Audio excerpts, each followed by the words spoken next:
l'eau, c'est quand même quelque chose qui représente beaucoup dans nos vies, non pas simplement pour nos besoins et nos survies, mais aussi à niveau opérateur. Là, nous avons des gens qui construisent, opèrent, font de l'agencement, de l'urbanisme et qui gèrent aussi une infrastructure qui est fondamentalement basée sur l'eau. Madame Claire Mérin, vous êtes directrice générale du port de Strasbourg. Vous dites ça comme si c'était une corvée lourdissime qui vous portez sur les épaules. Et j'aimerais bien savoir comment vous gérez. On parlait là, mais on est dans la question de comprendre comment utiliser. On tombe dans le panneau qui disait Camille Toledo, c'est-à-dire on parle encore de eau comme objet. Mais je dois revenir vers vous comme eau comme objet. Comment on partage ce bien? Vous, si le niveau baisse, tout s'arrête. Donc, vous devez quelque part un peu négocier avec tous ceux dont on a besoin, vivants, non vivants, entreprises, etc. Comment vous faites? Alors, d'abord, je voudrais remercier l'AFNO et l'ADEUS pour cette invitation. Je me réjouis. Alors, je vous rassure, gérer le port n'est pas du tout une corvée. C'est une activité passionnante au quotidien. Et effectivement, un port, par définition, il est en interface avec l'eau. Donc, notre métier est intimement lié à l'eau. On a souvent une image romantique du port. C'est un lieu de chargement, de déchargement des navires. C'est souvent comme cela qu'on le voit, un lieu où on a de la navigation. La réalité aujourd'hui, c'est que sous l'effet des transitions qui chahutent notre monde, les ports, comme beaucoup d'établissements, sont en pleine transformation. Transition écologique, transition énergétique, et tout ça bouscule nos modèles, bouscule nos façons de travailler, de penser, et je pense que c'est très heureux parce que ça nous oblige à nous réinventer. Sur la question, un port c'est quoi? Un port c'est aussi aujourd'hui tout un écosystème logistique, industriel, énergétique, et de plus en plus, on doit concilier dans un port, gérer des antagonismes, c'est mon travail au quotidien. Par définition, la dialectique fait partie du travail au quotidien. Il faut trouver des solutions, justement, pour régler ces conflits d'usage. Un port, alors à l'échelle du bassin versant, un port, c'est tout petit. Soyons clairs, c'est 1400 hectares. On n'est pas sur les mêmes enjeux. Pour autant, du point de vue hydrologique, écologique, construction des projets, aujourd'hui, on doit changer notre approche. Donc oui, on est un usager indirect de l'eau, puisque les bateaux naviguent sur le Rhin. Très clairement, la navigation fluviale est un outil majeur pour la décarbonation aujourd'hui. Donc une barge, c'est 150 camions de moins sur les routes. Donc il faut développer ça, permettre de trouver des solutions en cas d'étiage, notamment avec des solutions ferroviaires. Ça fait partie de notre travail. Mais évidemment, la conciliation et le travail sur l'eau ne se limitent pas à ça. Oui, bien sûr qu'on a des enjeux de conflits d'usage, des activités récréatives, des activités urbaines, et particulièrement à Strasbourg. Strasbourg est un des ports les plus urbains que je connaisse, et j'en ai vu quand même pas mal. Ça fait un petit moment maintenant que je suis dans les ports. Aujourd'hui, il faut qu'on travaille sur ces sujets-là. Comment on le travaille? Eh bien, on le travaille notamment avec les partenaires, et l'ADEUS, de ce point de vue-là, à Strasbourg, est un partenaire important. On parlait de tiers de confiance tout à l'heure, et je partage totalement cette approche-là. Typiquement, on a fait une cartographie. Et moi, je travaille beaucoup sur les logiques schéma directeur.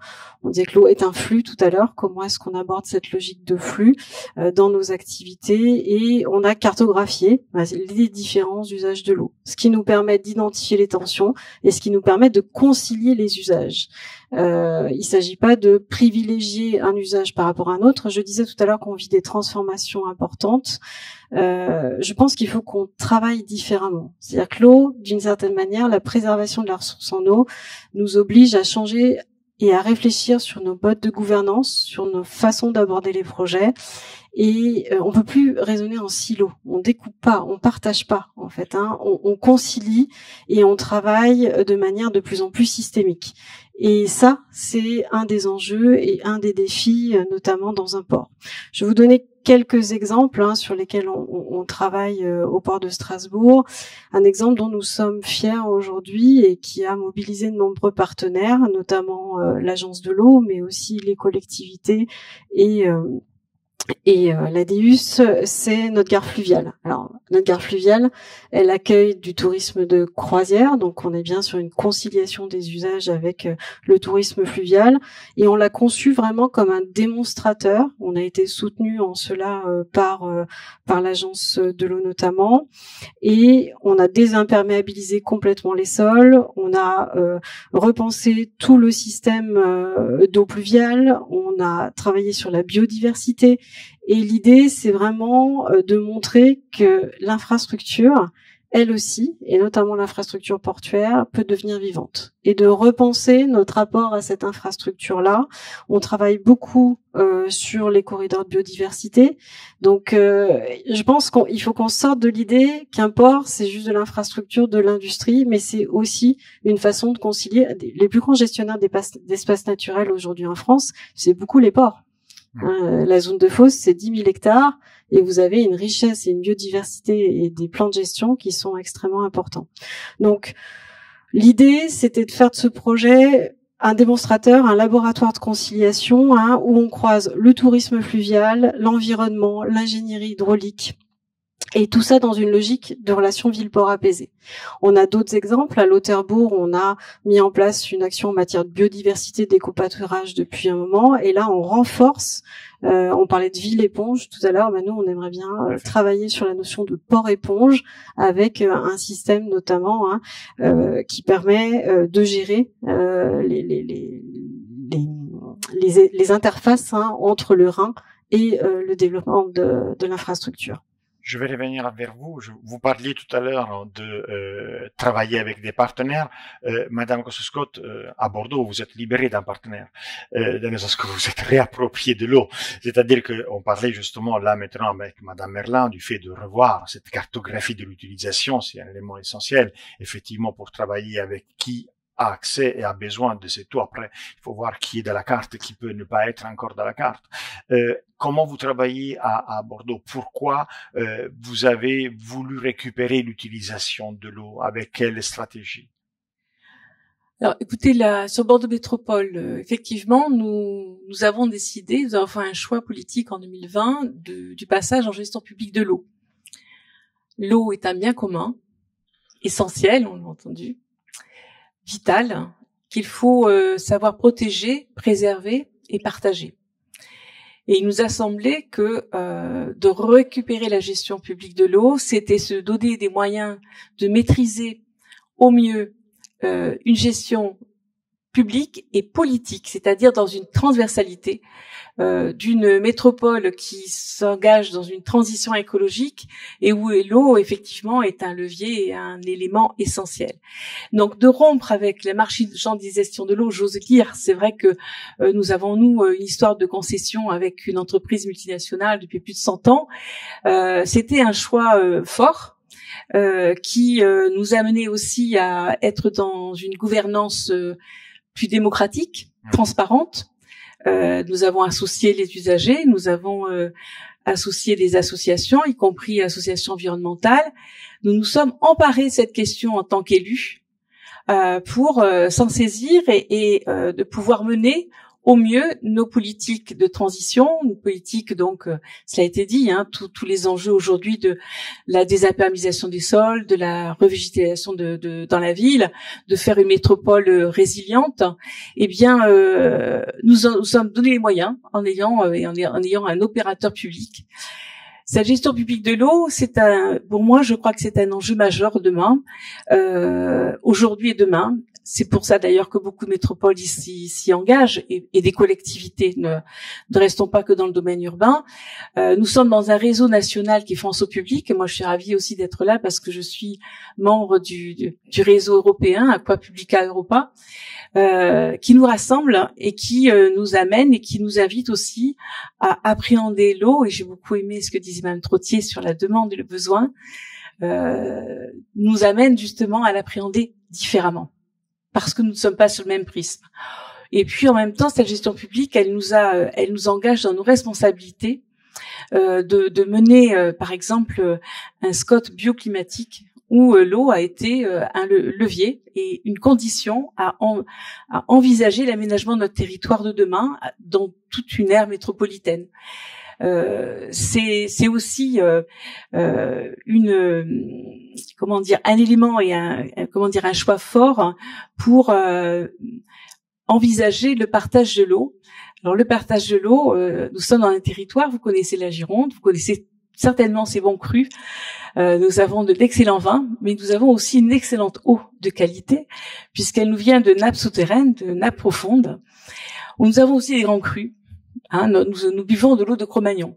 Et donc, nous avons des grands crus comme les Hauts-Seine, le Miocène, l'Oligocène, moins connus du tout un chacun. Mais nous sommes aujourd'hui en train de réconcilier les citoyens bordelais, les citoyens métropolitains, les citoyens girondins sur l'âge de l'eau, pour que, sachant que cette eau vient des eaux souterraines, des eaux profondes, nous avons cette responsabilité pour nos générations futures de la préserver, de la protéger et de la partager. Et pour la partager, eh bien, aujourd'hui, nous devons soulager nos nappes les plus profondes, les plus anciennes, c'est les Hauts-Seine, c'est le plus grand cru, sous lequel nous sommes, nous, la métropole. Et donc, nous devons soulager cette nappe. Et ça, c'est une injonction du sage des nappes profondes de Gironde, qui nous invite à aller chercher de l'eau à 30 kilomètres au nord de la Gironde, dans le Médoc, vous connaissez. Il se trouve que dans le Médoc, il y a du vin, du bon vin, mais il y a aussi des sylviculteurs. C'est une activité économique importante.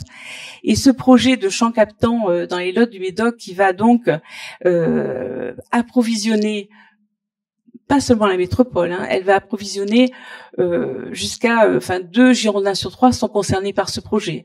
Donc ça va bien au-delà de la métropole et qui va permettre de pouvoir répartir équitablement cette eau précieuse.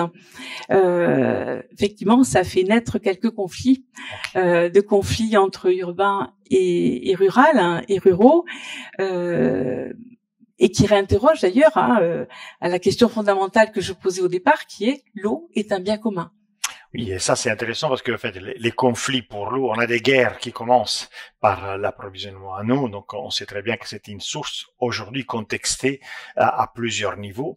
J'aimerais bien à l'instant vous faire simplement un clin d'œil par rapport à ce que vous venez de dire sur la biodiversité, plus spécifiquement parce que c'est quand même, vous l'aurez compris, un élément qui intéresse tout le monde ici, vous l'aurez compris au film qu'on a projeté. Qu'est-ce qu'on fait comme apport stratégiquement? Vous faites des actions qui vont en cela, vous l'avez à peine mentionné, j'aimerais bien avoir un détail plus, quelques minutes si vous voulez, volontiers. Oui, merci. Donc effectivement, aujourd'hui, la manière dont on aborde l'eau, d'ailleurs, je trouvais très intéressant dans la table ronde précédente d'indiquer que l'eau devait être un fil conducteur ou un élément structurant, notamment de l'aménagement de nos politiques urbaines, et devait intégrer finalement nos schémas directeurs. Et ça, je crois que c'est quelque chose qui doit se développer. Et j'espère que les travaux qui auront lieu pendant ces journées-là permettront de le conforter, de le confirmer. Sur nos aspects, la façon dont les ports abordent l'eau aujourd'hui, on est assez humble, on a pas mal à progresser. Nous, on monte en compétences sur ces questions-là, notamment grâce à l'agence de l'eau. On considère l'eau comme un actif stratégique, c'est-à-dire dans un port, vous avez des actifs stratégiques qui sont les quais, les voies ferrées. Et bien l'eau, on le considère effectivement exactement de la même manière. À Strasbourg, nous sommes implantés au-dessus du champ captant, qui fournit l'eau potable. 80% donc pour Strasbourg, c'est une vraie responsabilité pour nous, pour nos industriels, et évidemment cela nous engage. Donc ça nous engage le port, mais le port entendu dans son sens large, c'est-à-dire le port et les 500 entreprises qui sont sur sa zone. Donc comment on agit? Eh bien on agit avec des actions concrètes qui ont été pilotées avec nos partenaires. On a plus de 30 actions qui ont été conduites sur la zone en partenariat notamment avec l'agence de l'eau, et l'idée c'est progressivement de passer d'une logique où la zone portuaire, qui était considérée comme historiquement une zone à risque, devienne progressivement un territoire pilote de gestion intégrée de l'eau. On encourage évidemment le fait de maîtriser nos consommations. On en parlait tout à l'heure sur la distinction entre le besoin et la demande, donc d'être sur des vraies logiques de maîtrise de la consommation, et de favoriser les éléments de biodiversité. J'en parlais sur l'exemple de Lauterbourg. Donc, on a développé effectivement de l'éco-pâturage. Maintenant, on y adosse une gestion de la partie intermédiaire entre le Rhin et l'infrastructure, notamment pour gérer les sujets d'inondation. Et on travaille vraiment à concilier l'infrastructure, la performance environnementale, la performance économique, et c'est au cœur notamment du contrat qu'on vient de passer avec l'Agence de l'eau. Ça fait partie des axes majeurs que l'on a aujourd'hui. Alors, au-delà de ça, je pense que notre enjeu demain, c'est vraiment de structurer c'est quoi le port éponge, comment Strasbourg peut être un démonstrateur de cette notion de port éponge, et c'est là où les agences d'urbanisme sont des partenaires précieux, puisqu'elles peuvent nous aider à construire et à travailler sur ces sujets-là, avec une trame hydrologique et une trame en matière de biodiversité. On travaille aujourd'hui sur la définition d'un schéma directeur à l'échelle de l'ensemble de la zone portuaire, qui s'étend sur tout le Bas-Rhin, et qui a trois sites principaux, Lauterbourg, Strasbourg et Markolsheim. Et nous sommes vraiment dans cette logique de cartographie autour de la trame hydrologique. Donc, et l'idée, c'est que souvent, en tout cas, c'est des choses qu'on lit, on parle de l'eau potentiellement comme une contrainte dans les projets d'aménagement. J'ai beaucoup entendu ça aussi au titre de la biodiversité.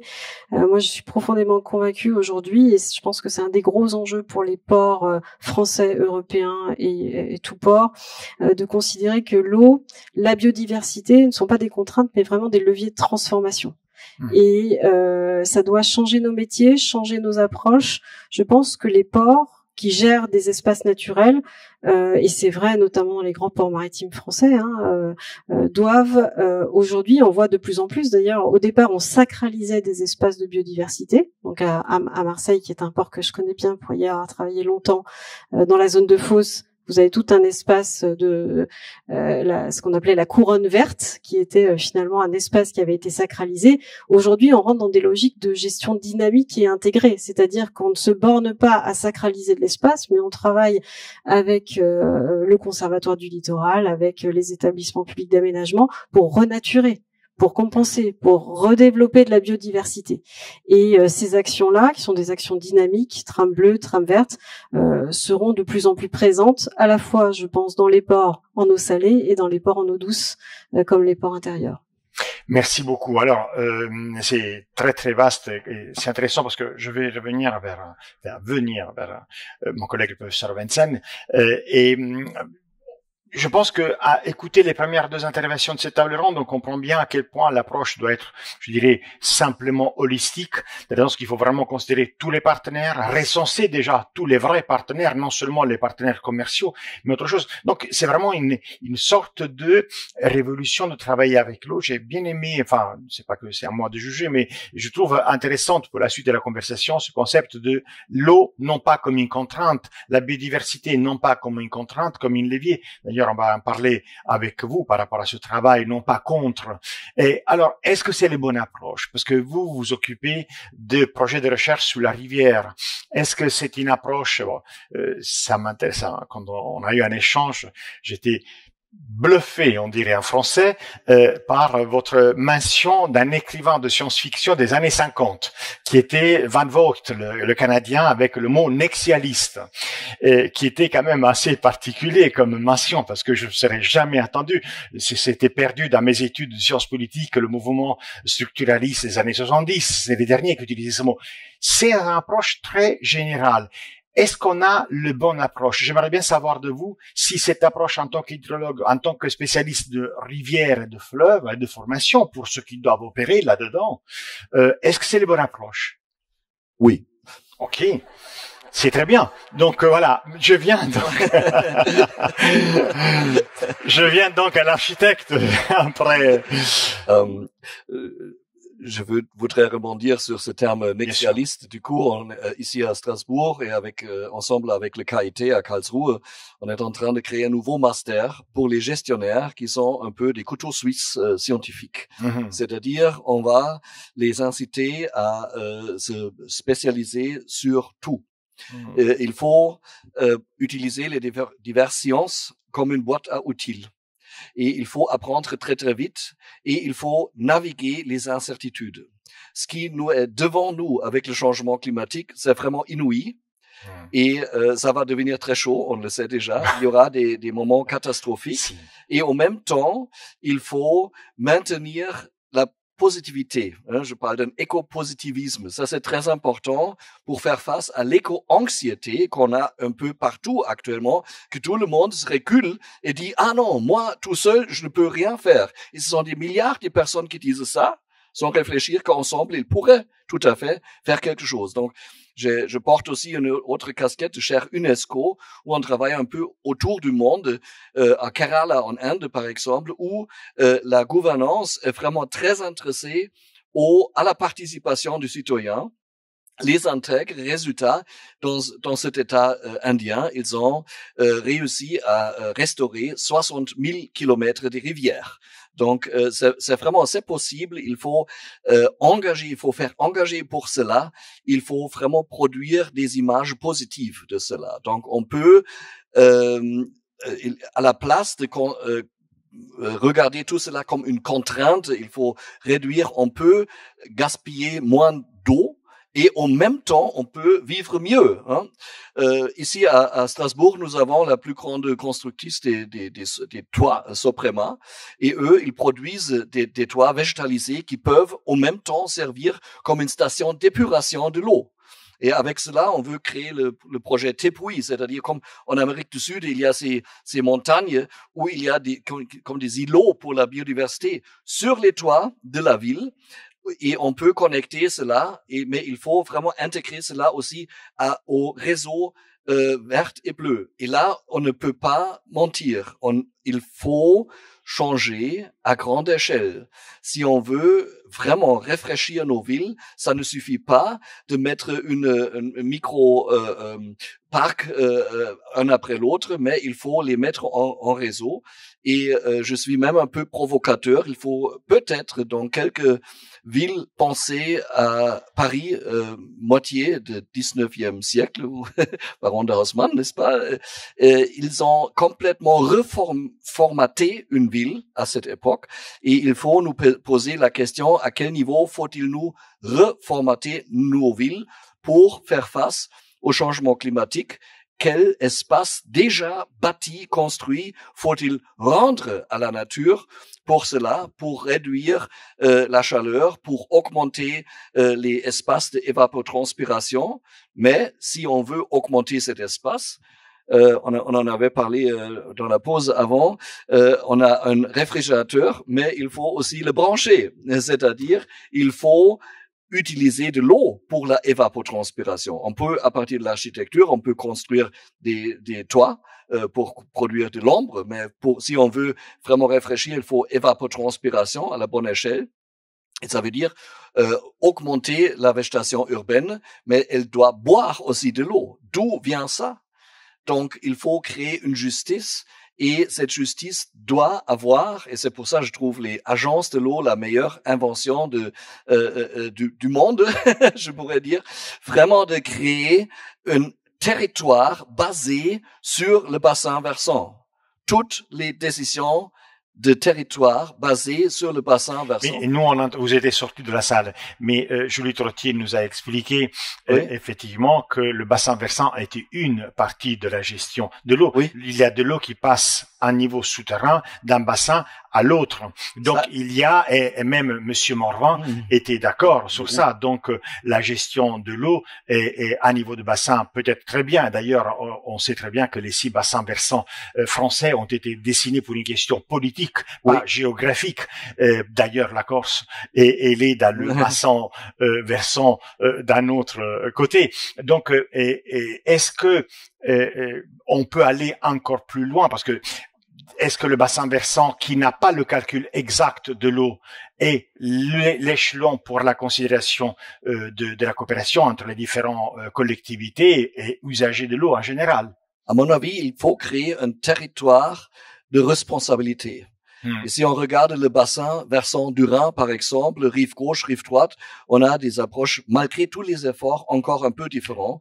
Les Pays-Bas ne savent pas encore qu'il y a des plans de déverser l'eau du Rhin vers le canal du Rhin-Rhône pour l'agriculture en France. Il y a quand même des éléments où il faut parler ensemble et il faut intégrer pas seulement l'être humain, mais aussi au-delà de l'humain, ou l'être non humain. C'est ce qu'on fait actuellement dans le projet One Water, au bien commun, du gouvernement français, des plan d'investissement à l'avenir avec 53 millions d'euros pour la recherche sur sur le bien commun, on oui. va revenir. Je vais oui. revenir d'ailleurs avec Madame Cassel-Scott aussi. J'aimerais bien demander à vous, Monsieur Daniel Lacombe. Vous êtes architecte. J'aime bien le concept de bâtisseur quand on parle d'un architecte. Et ce qui m'intéresse, parce que c'est quand même le bâti, mais c'est l'architecte est aussi quelqu'un qui trouve la place de la société humaine dans le milieu. Vous êtes toujours attentif à comment bâtir, construire, faire des projets qui ne sont pas, vous dites même, contre.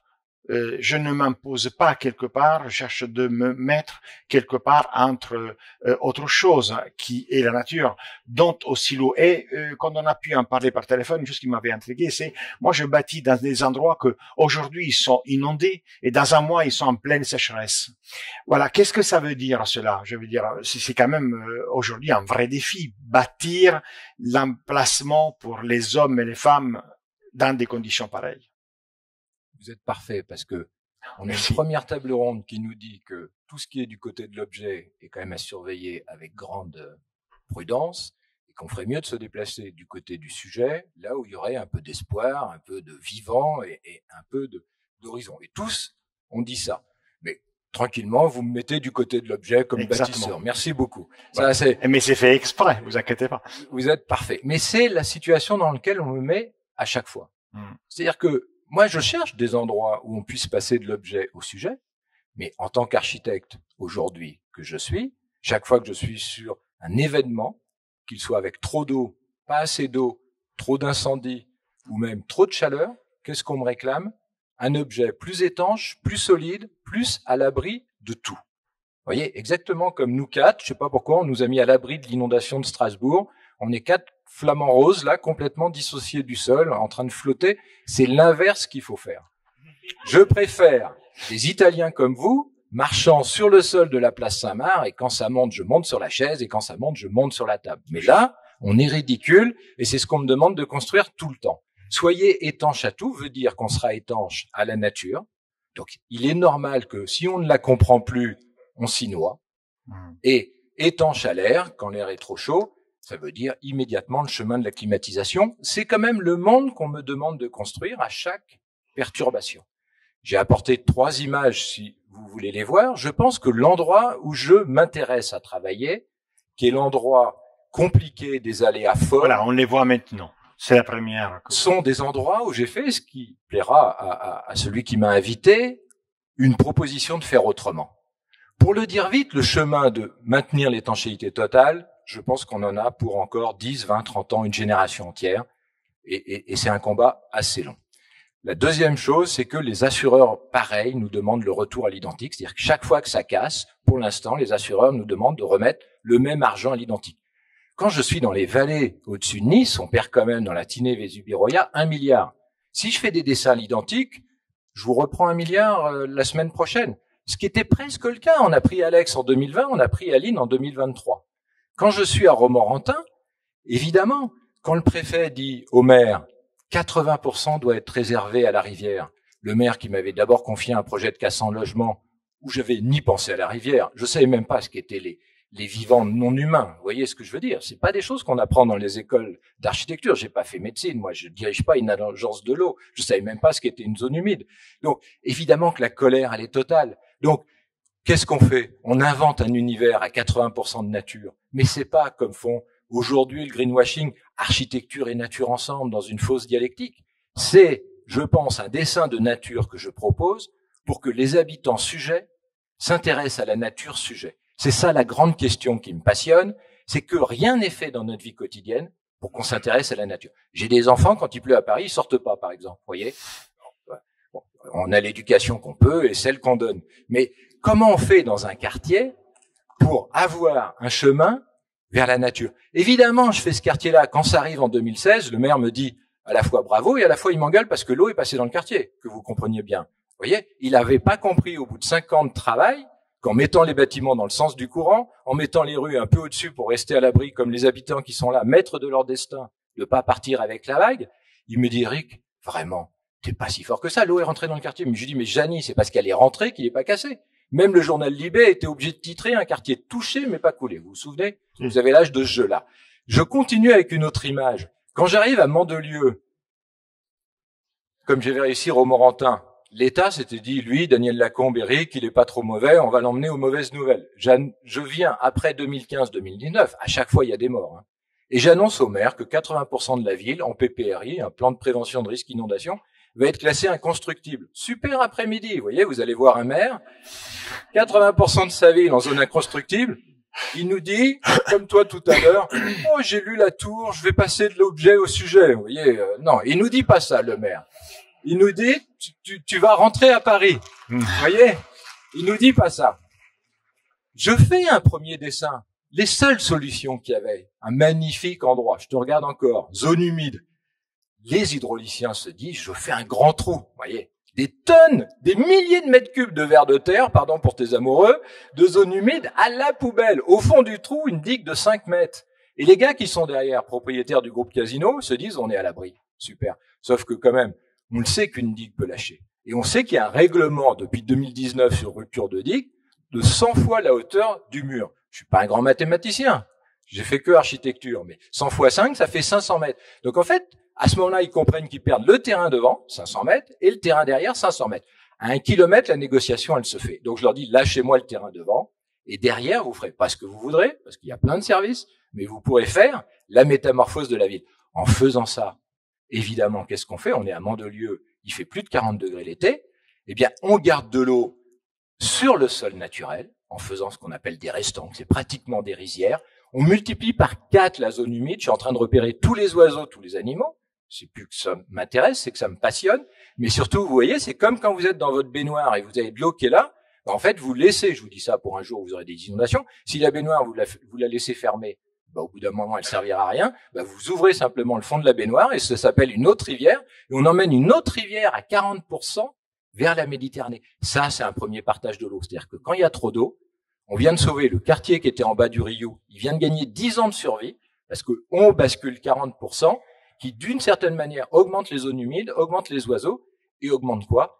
La fraîcheur pendant l'été, parce que finalement, le maire a discuté pendant 2 ans. Il voulait pas de moustiques. Vous savez, le truc, c'est sec, c'est mouillé, c'est sec, c'est mouillé. Ça fait des moustiques. Mais il voulait, j'ai rien contre les moustiques, hein, même pas sur les pare-brises, mais il voulait quand même qu'il y ait de la fraîcheur tout le temps. On va mettre l'eau en activité et ça sera une eau salée. C'est-à-dire qu'on a là pratiquement le travail que je mène en Camargue de comprendre le biseau salé, pas sucré, hein, salé, eau douce. Vous voyez, c'est des choses comme ça. La dernière que je vous montre, mais c'est devenu le meilleur projet touristique. C'est même, vous savez qu'il y a des municipales dans 3-4 mois. Donc, c'était un ennemi au départ. C'est son projet. Il parle même plus d'hydraulique. Il parle de vivant, de canicule, d'incendie pour sa ville. Le dernier que je vous montre, qui est vraiment épatant, j'ai dit une bêtise? Et de Bruno-Latour. Oui, on va y revenir. Et le dernier que je vous raconte, et là je vous raconte une histoire de partage, parce que c'est ça que je devais raconter autrement, c'est à Trèbes, si vous l'avez. Vous l'avez pas? Vous l'avez pas. Oui, on l'a. Non, ça c'est pas Trèbes. Non. Vous avez pas encore une autre photo? Vous l'avez jetée à la poubelle, c'est pas grave. Vous avez envoyé la mauvaise photo, parce que Très là bien. c'est quand on vous a kidnappé. Je vous raconte Trèbes en 2 secondes. Trèbes, c'est une ville qui prend 17 morts. On enlève 50 maisons, c'est 2018. Ça arrive la nuit. Et évidemment, les gens vous disent, à 2 heures du matin, une eau qui fait 13 degrés, qui vous colle au fond du mur, même quand vous avez un duplex à 70 ans, vous n'êtes pas à l'étage. Donc, c'est ces situations que je vis au quotidien. Donc, vous voyez bien que l'hostilité à l'eau, c'est mon point de départ. L'hostilité, elle est au niveau du deuil. Elle est au niveau du déni. S'il y a deuil, il y a déni. Donc, on veut plus en entendre parler. Donc, il faut fabriquer quelque chose où on va laisser repasser et de donner de la place au fleuve. Et donc, je vous le dis vite, le maire, y compris avec le fonds Barnier, je suis toujours, c'est la dernière image, marié entre un préfet et un maire. Parce que les deux disent l'inverse, et comme ça, c'est au milieu des deux que j'arrive à tracer un chemin possible. Eh bien, le maire enlève une école. Oui, ça c'est dans les vallées. Juste, on peut montrer cette photo 2 secondes. D'un côté, j'ai le préfet, de l'autre côté, j'ai le directeur de la DDTM, au milieu, j'ai le maire. Je fais toujours des petits dessins avec un crayon. Et vous voyez l'image de droite, là, le maire est en train de m'expliquer qu'il a la maison qui est juste à côté de celle-ci, mais qu'avec un petit Alvec de 50 cm, on peut lui conserver sa maison identique. Mais on se dit, là, les gars, vous êtes en danger de mort. Donc, les conversations sont là-dessus. Je reviens sur Trèbes. On enlève une école qu'on déplace. On enlève une piscine. On se dit, pourquoi on s'est pas baigné plus tôt dans le fleuve? Mais bon, il y avait une piscine au bord du fleuve. On enlève la piscine. La question des piscines va un jour être vraiment posée dans le monde. On enlève un camping. Les trois posaient problème parce que l'architecture, c'est toujours plat, à part un gradin d'amphithéâtre. Et que chaque fois qu'il y a un plat dans une rivière, il y a un talus pour tenir le plat. Et le talus empêche de passer l'eau. Et la dernière pièce, c'était un lac. Un lac qui lui aussi était tenu par un talus qui empêchait l'eau de passer sous le pont. Le lac appartenait réellement, j'allais dire, éthiquement, moralement, spatialement, aux pêcheurs. Ils n'étaient pas prêts de partager l'eau, mais pas prêts du tout. Vous voyez, ça devenait un sujet d'élection municipale. Le lac n'était pas partageable, l'eau du lac n'était pas partageable. Quand on a compris ça, si on n'enlevait pas le lac, on ne faisait pas passer le fleuve sous le pont. Eh ben, qu'est-ce qu'on a fait? On a fait des réunions de partage de l'eau. C'est-à-dire qu'on est allé chercher la Fédération nationale de pêche qui m'a appris le street fishing. C'est-à-dire que comme j'ai le canal du Midi au-dessus, on s'est dit qu'on pouvait pêcher dans le canal en jetant des poissons sous la canne à pêche qui faisait grand plaisir aux pêcheurs et qui repartaient avec une meilleure connaissance de l'eau. On a trouvé, en marchant dans les rivières sauvages, l'orbiel, celui qui a mis le feu à la rivière, qui lui contient des truites en voie de disparition. C'est pas les arcs-en-ciel, c'est les fariots. Je fais le malin parce que je suis ni pêcheur, ni mathématicien, ni clinicien, mais je me suis intéressé à ce sujet-là. Eh bien, j'ai fini. On a fabriqué la deuxième pêche. On a fait une troisième pêche dans le fleuve lui-même, avec les pêcheurs, cette fois-ci départementaux, pour choisir ensemble les endroits où on allait mettre des poissons ou fabriquer un habitat. Vous avez vu, ça vous a pas échappé, les coraux sont en train de partir. On vient de basculer dans des étapes. Eh bien, en longeant la rivière avec les pêcheurs, et maintenant avec les habitants, et maintenant avec le maire, je ne sais pas comment vous le dire, mais on connaît mieux la rivière que jamais. On connaît mieux la rivière que jamais. Ça veut dire que tout ce que j'ai dû à surveiller ou à commenter cet été, baignade, noyade, voilà des dialectiques importantes. Vous connaissez pas l'endroit, vous êtes trop chaud, vous vous noyez, vous êtes vulnérable, vous vous noyez. Et dernier point, on a mutué ça avec un autre lac. Ce que je veux dire par là, c'est que la connaissance de l'objet de l'architecture devient des sujets pour tous à vraiment partager. Merci beaucoup, mais on n'est pas sorti de tout encore de la question objet-sujet. Effectivement, on est en plein là-dedans encore, parce qu'on est toujours à comment se partage ce gâteau? Parce que finalement, on en est toujours là. Comment on vit mal avec ce gâteau? Parce que la perception de l'eau qui passe dans le quartier reste quand même, non pas une cohabitation, mais presque, j'ai envie de dire, une faire face à une situation de sinistre, aux crises. Donc, il faut quand même faire aussi attention quand on partage, non. Quand on partage le bien, après, si vous voulez, avec grand plaisir. Mais j'aimerais bien revenir sur, c'est les privilèges de ma position. Et Madame Cassou-Scott, il y a quand même un élément sur lequel j'aimerais bien revenir avec vous pour clôturer un peu la table, ou presque. C'est la question du bien commun. Hein. L'eau en tant que commons à l'anglaise, parce que commun, c'est pas vraiment, c'est très mal entendu quand on le dit en français, etc. Comment on arrive à vraiment considérer l'eau un bien commun et à le faire rentrer comme action? Comment une agence de l'urbanisme peut participer à ça? Comment une métropole peut participer à ça? J'aurais presque envie de dire comment un port peut participer à ça, parce que non pas en concurrence ou en vision de partage, parce qu'on l'objectivise quand même, mais plutôt comme bien commun qui fait partie de nous. Alors, je répondrai par le partage de la connaissance pour avoir conscience des enjeux d'aujourd'hui et de demain, un partage de la connaissance avec tous. Alors, quand je dis tous, c'est les citoyens, ce sont les élus, parce que vous avez évoqué un certain nombre de sujets qui sont tout à fait la vie des élus, de tous les élus, des professionnels, de tous les acteurs, mais de pouvoir partager la connaissance que nous avons aujourd'hui. Il y a des travaux du GIEC qui ont été donc déclinés par différents dispositifs pour ce qui concerne l'eau. On est sur Explore 2 qui nous disent des choses sur comment nous devons penser la ville de demain. et où l'eau, elle est un élément majeur dans le cycle de l'eau, le grand cycle de l'eau. Et elle doit nous inviter à nous dire, mais ce à quoi je suis prêt à renoncer pour pouvoir être dans le respect du vivant et de pouvoir vivre dans des équilibres et des parfaits équilibres pour tous, dans un écosystème. Et ça, nous avons par exemple, je disais que le bien commun, l'eau bien commun, c'est se réapproprier cette question. Au niveau des usagers, on a créé un comité des usagers. On a associé au conseil d'administration de la Régie de l'eau Bordeaux Métropole des associations qui ont droit de vote, comme les élus, pour décliner des objectifs, des orientations, des choix politiques importants quand même. Nous avons un dispositif pour répondre et peut-être pour clore aussi sur quelque chose qui a été envisagé du droit du vivant. Nous avons un dispositif qui est la Garonne commence ici.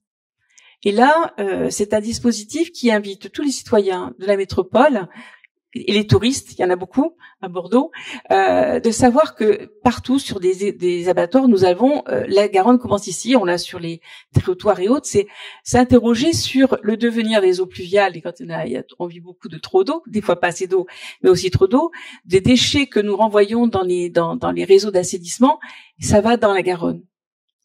Et c'est une opération on mène depuis plusieurs années, et pour cela, nous avons notamment créé un fonds de développement durable où nous soutenons des associations, des acteurs, beaucoup associatifs, et notamment des acteurs artistes qui inventent des projets pour sensibiliser la population sur cet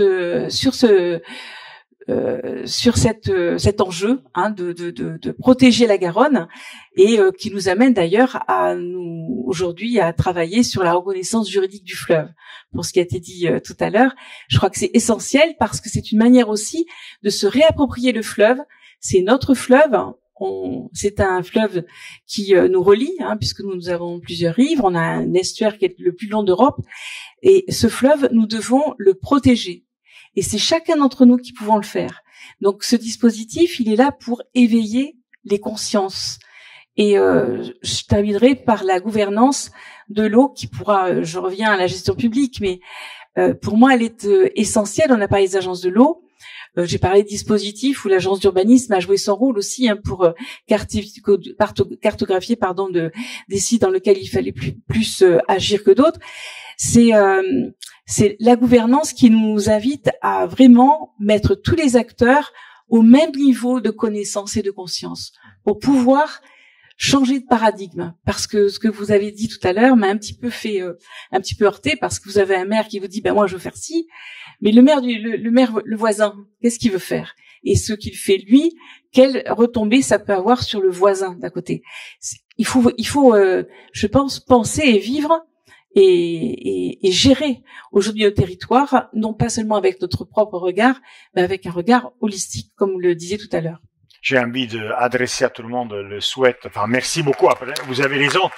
Mais le concept de cure de Joan Tronto me vient évidemment voir les choses non pas qu'avec nos yeux. C'est vrai que c'est une sorte, non pas, vous avez parlé de questions de gestion, de gouvernance, le bassin, oui ou non maintenant, mais une instance qui met tout ça ensemble. C'est importantissime, mais vous venez de dire que c'est aussi importantissime un changement culturel de perception, et ça c'est une révolution entière à faire. Je ne sais pas si vous voulez faire un commentaire là-dessus.